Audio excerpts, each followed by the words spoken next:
রামায়ণ রাম। আমি সর্বপ্রথম ঠাকুর শ্রী শ্রী বালক ব্রহ্মচারী মহারাজের চরণে জানাই শতকোটি প্রণাম এবং আপনাদের সকলকে জানাই বৈদিক অভিনন্দন। রামায়ণ রাম। এই বলে আমি আজকের তথ্য ও আলোচনা শুরু করছি। এখানকার অবস্থায় যা দেখছো বা যে কাজ করছো, স্বপ্নে সেই কাজ করলে মনের লক্ষ্য গুণ কাজ হয়ে যায়। স্বপ্নের মাধ্যমে অনেক অসম্ভব সম্ভব হয়ে যায়।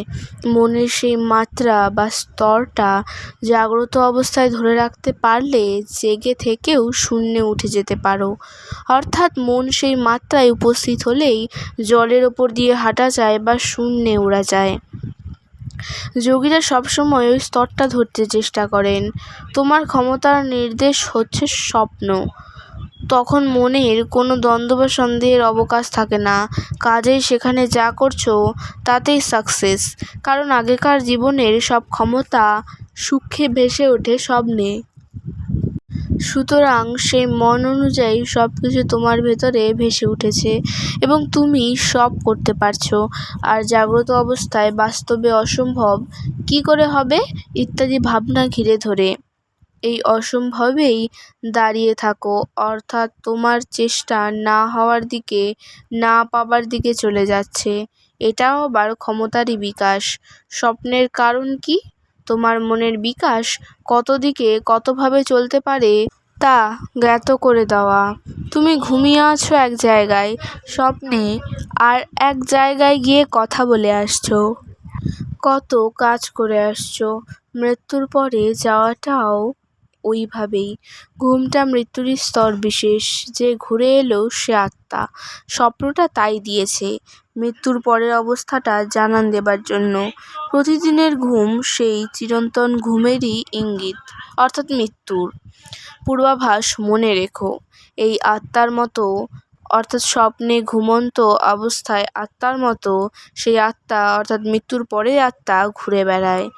স্বপ্ন অবাস্তব নয়, অমূলক নয়।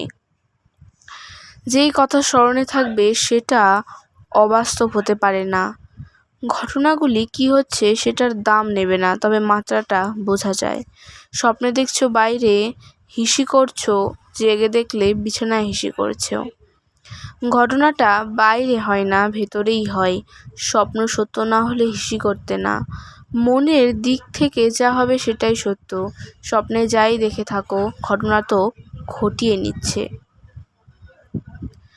এক যোগীর এখানকার জীবনের অবস্থা তার স্বপ্নের ওই অবস্থার সঙ্গে মিলে গেছে, তার গুলিয়ে গেছে। কোনটা স্বপ্ন কোনটা বাস্তব ৬-৭ বৎসর ধরে মীমাংসা করতে পারছে না। সে স্বপ্নে ঘুমিয়ে জাগে, কথা বলে, এমনকি স্বপ্নের ভেতর আবার স্বপ্ন দেখে। স্বপ্নে জাগে, ঘুমিয়ে আবার জাগে, আবার স্বপ্নের কথা বলে। দুইটা অবস্থা এক হয়ে যাওয়াতে শেষে বলে ভাববার দরকার নাই, যা আছে ঠিক আছে। সূর্যের তাপ পাওয়ারফুল, গ্লাসে কনসেন্ট্রেট করলে জ্বলে ওঠে, তোমার মন ছড়িয়ে আসে। এই স্বপ্ন হচ্ছে পাওয়ারফুল গ্লাস। ছড়িয়ে থাকা মন একাগ্রতায় আসলে পাওয়ারফুল হবেই। যে রূপ বাস্তবে আছে তাহাই স্বপ্নে দেখবে, ইহাই স্বপ্নের নিয়ম। তার বাইরে কিছু দেখবে না। অর্থাৎ কানে যা শুনছো, চোখে যা দেখছো, যে জিনিস চিন্তা করছো বা ভাবছো তাহাই স্বপ্নে দেখবে। মনের কাছে এই জগৎ হালকা, তুমি শূন্যে ঝুলছো। ইহা আর আশ্চর্য কি?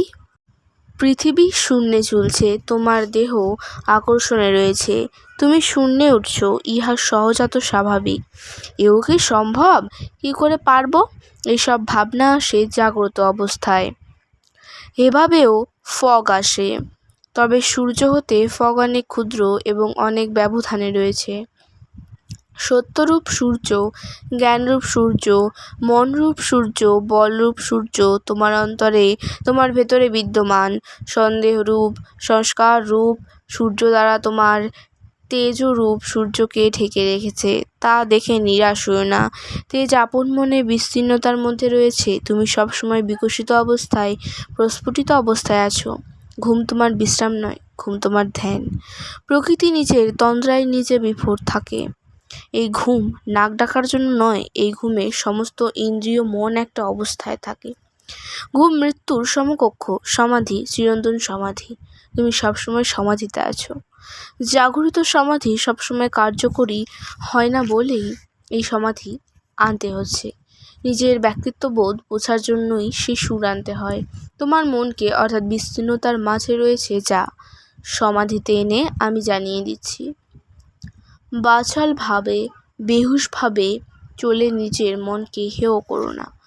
সহজাত সমাধি এবং ঘুমন্ত সমাধি ছাড়া আর একটি সমাধি হচ্ছে আমি বুঝতে পারি না, দেখেও দেখি না। এটা সমাধিরই অবস্থা। এই যে অজানার মাঝে থাকা, এটা অজানা নয়। জানার অঙ্কুর অজানার মাঝে রয়েছে। সেই মাউন্টেন ও ফাউন্টেন, সেই সাইকেল অর্ডারে স্রোত আজও চলছে। আমরা অবুঝের চালনিতে রয়েছি। জানারও শেষ নাই, অজানারও শেষ নাই। এটা তাচ্ছিল্যের নয়, এটা অজানতার চালনি। আমার হচ্ছে না, হবে না এই অজানা জানার জন্য। আমি জানতে চাই, এই যে অবস্থা পাইনি বলেই তো সংসারের আবিলতা, রোগ, শোক, দুঃখ, যাতনা জানার পথে এগিয়ে যাওয়ার জন্যই 6-7 বছর বয়স হতে খনিতে নেমেছি। তত্ত্বের খনিতে নামছি আর বের করছি এবং তোমাদের দিচ্ছি। পরিশ্রম করছি, সার্থক যেন হই। কামলাগিরি করি, এতে শান্তি আছে। আজ এই থাক। আজকের তত্ত্ব ও আলোচনা আমি এখানেই শেষ করছি। দেখা হচ্ছে পরের ভিডিওতে। ভালো থাকবেন, সুস্থ থাকবেন। রামনারায়ণ রাম। প্রতিদিন এরকম নতুন নতুন ভিডিও দেখতে হলে আমার চ্যানেলটিকে সাবস্ক্রাইব করবেন এবং পাশে থাকা বেল আইকনটি প্রেস করবেন। ভালো লাগলে অবশ্যই লাইক, কমেন্ট, শেয়ার করবেন। ধন্যবাদ।